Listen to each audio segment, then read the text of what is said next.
What is up, everybody? It's Animac here for AnimeUproar, and today I will be breaking down the latest developments in Black Clover, including Yami finally returning to the battlefield after so long in order to save Asta and Noct's lives. We also learned that Lucifero doesn't actually wield any authority over the emo devil, and Mereoleona is apparently becoming a Logia user, so let's get into it. You guys know the drill. If you enjoy our Black Clover videos and you want us to keep it going, leave a quick like and comment. It only takes a second, but it really helps with the YouTube algorithm. And if you're new here, or maybe you watch the channel but you just haven't taken the time to subscribe yet, do me a quick favor and make this the video that you subscribe and hit that notification bell to turn on all notifications. Finally, this video will, of course, contain Black Clover manga spoilers, so please proceed with caution. You have been warned. Now, in the previous chapter, Tabata pulled off the biggest troll of all time, and I can't freaking believe that some people actually fell for it.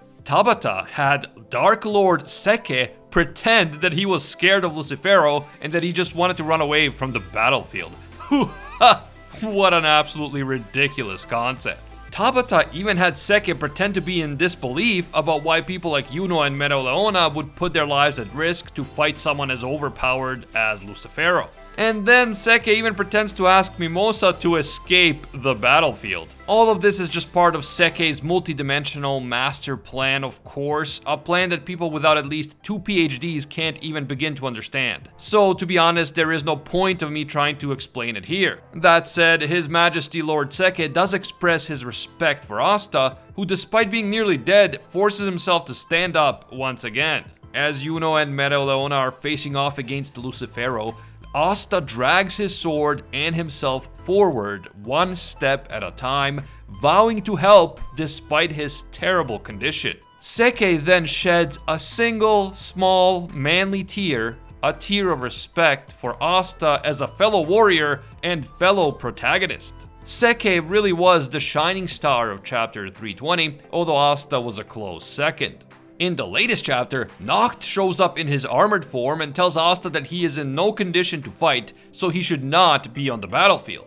At the same time though, Noct knows that Lucifero can't be defeated without anti-magic, so even though Asta is in no condition to fight, he also pretty much has to be on the battlefield.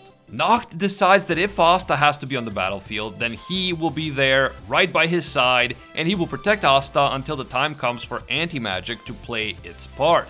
Meanwhile, Yuno and Mereoleona are still going all out in battle against Lucifero, but none of their attacks have been effective.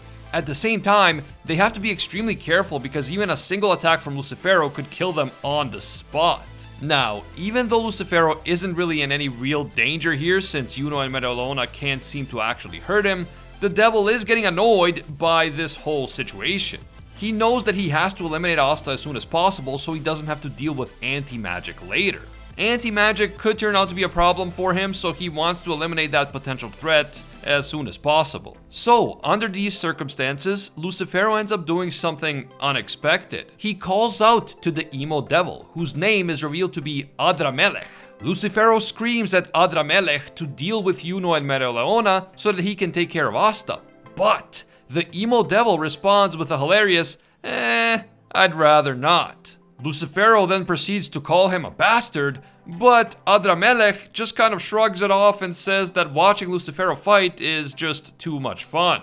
This is funny, but it's also a very important exchange. I think that a lot of us just kind of assume that because Lucifero is one of the strongest devils, and because he is sometimes referred to as the king of devils, that other devils have to follow his orders. But clearly that is not the case, since the emo devil doesn't even think twice before directly disobeying Lucifero. Clearly the hierarchy of the underworld is more complicated than we thought.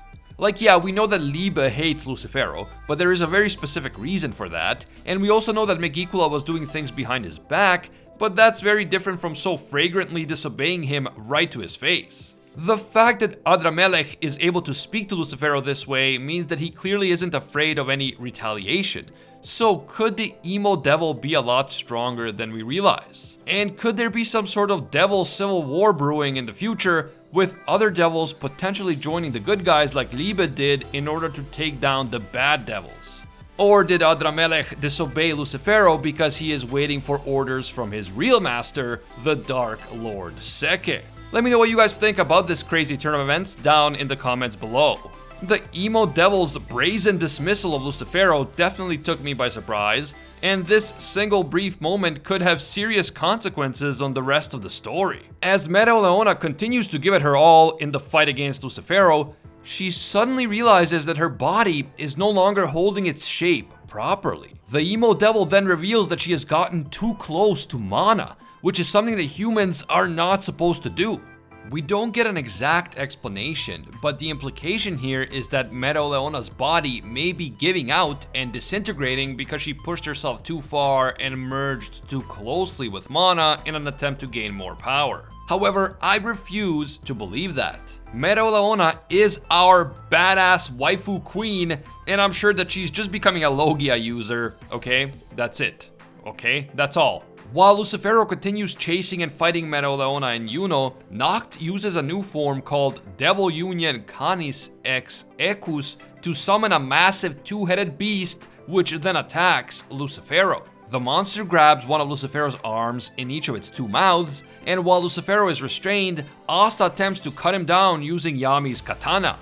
To me, it looks like Nacht is actually using shadow magic to help Asta move at this point. I'm not 100% sure on that, but Asta is just so exhausted and injured that I wouldn't be surprised.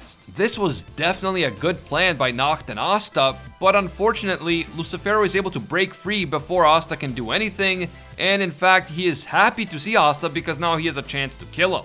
As Lucifero launches an attack on Asta, Nacht is forced to protect Asta with his own body. The attack is so brutal that it smashes Nacht right out of his Devil Union mode.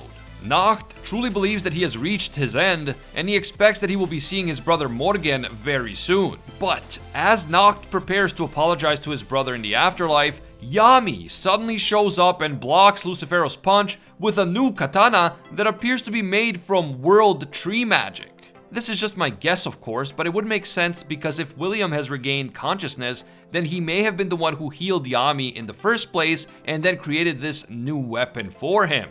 And in this epic and long-awaited moment, as Yami finally enters the battle, after all this time, the chapter comes to an end because, of course. But even though waiting for the next chapter is going to be hard, because I want to see Yami in action so badly, I am super excited that he is finally back in the game. It looks like both Yami and William could be taking over the battle for a while, and if so, then they will likely combine dark magic and world tree magic to create some truly incredible combo moves.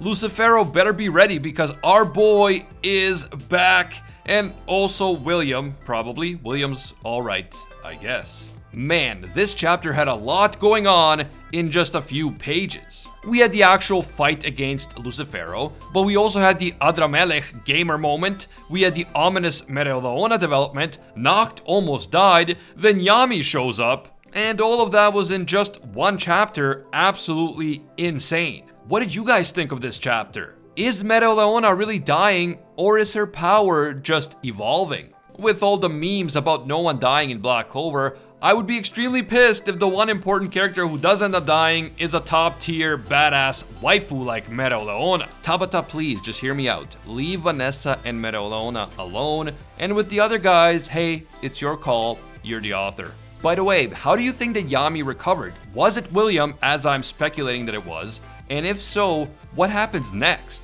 Can William also help Asta recover even though Mimosa couldn't? Can dark magic, world tree magic, and anti-magic work together to actually take Lucifero down? And what about the emo devil Adramelech?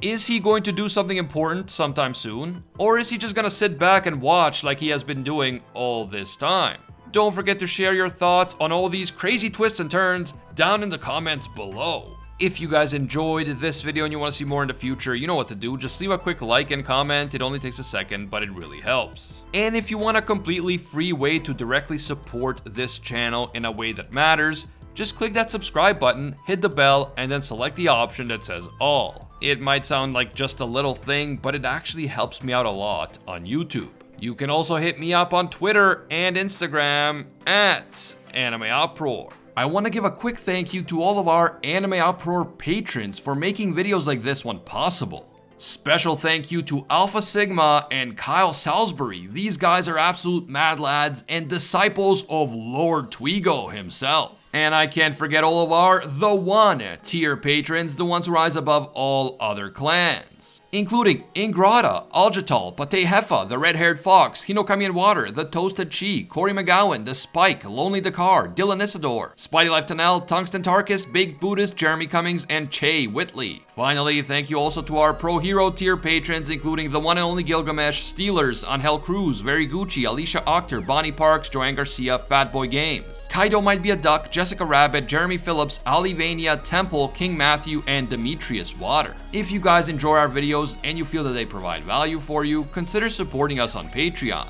Even a single dollar will give you access to our Patreon exclusive Discord, and your name will appear in our videos along with these amazing people. Oh, and if you don't have a Patreon account, becoming a YouTube channel member gives you the same perks. As always, thank you guys so much for watching, and until next time, see ya, Space Cowboys.